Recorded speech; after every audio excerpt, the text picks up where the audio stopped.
Bienvenue si vous nous rejoignez sur France Info, il est 17h30. C'est moi seul qui ai organisé mon départ. Affirmation de Carlos Ghosn dans un communiqué. L'ancien patron de Renault, Nissan, dément que ses proches, en particulier sa femme, aient joué un rôle dans sa fuite du Japon. Cela fait 3 jours qu'il est à Beyrouth, le Liban, qui a reçu une demande d'arrestation d'Interpol à son encontre. Et cette personne interpellée en Turquie, dans cette affaire Turquie où l'ancien patron de Renault, Nissan, a fait escale entre Tokyo et Beyrouth. Son logement japonais a été perquisitionné ce matin. On apprend également que Carlos Ghosn disposait d'un second passeport français, passeport qu'il gardait avec lui.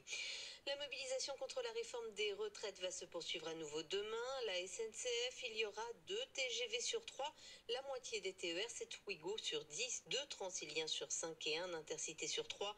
Le taux de grévistes à la SNCF a atteint son plus bas niveau depuis le début du mouvement, 6,9% aujourd'hui selon la direction. À la RATP, la 7 bis restera la seule ligne de métro complètement fermée. Demain, il faudra compter avec un service partiel pour 12 autres lignes et plusieurs manifestants de la RATP et de la SNCF ont été repoussés par les forces de l'ordre dans le quartier de l'Opéra à Paris en début d'après-midi. Des manifestants qui tentaient de se regrouper devant le siège de la République en marche. 3 personnes ont été interpellées.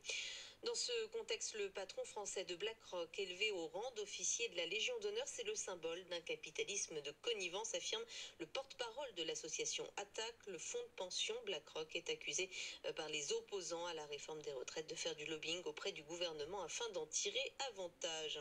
Les députés turcs adoptent une motion pour autoriser l'envoi de militaires en Libye, un mandat qui sera valable pour 1 an. Le président turc Recep Tayyip Erdogan veut soutenir le gouvernement de Tripoli face aux offensives de son rival, le maréchal Haftar. L'objectif de l'Autriche, atteindre la neutralité carbone d'ici 2040, c'est ce qui ressort du pacte de gouvernement de la nouvelle coalition du pays. Elle regroupe la droite de Sébastien Kurz et les Verts.